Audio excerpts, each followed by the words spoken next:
بسم اللہ الرحمن الرحیم۔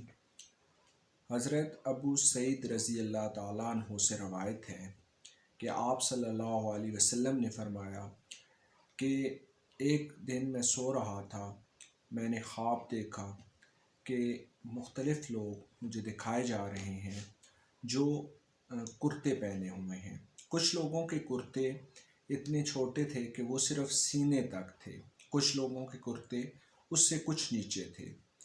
اس کے بعد حضرت عمر بن خطاب رضی اللہ تعالیٰ عنہ کو دکھایا گیا، آپ کا کرتا اتنا بڑا تھا کہ آپ اسے لے کر زمین پر گھسیٹ کر چل رہے تھے۔ تمام صحابہ نے پوچھا کہ اس خواب کی تعبیر کیا ہے؟ آپ صلی اللہ علیہ وسلم نے فرمایا، اس کا مطلب ہے دین۔ جیسے کہ اس حدیث سے ثابت ہے کہ حضرت عمر دین کے معاملے میں بہت آگے تھے۔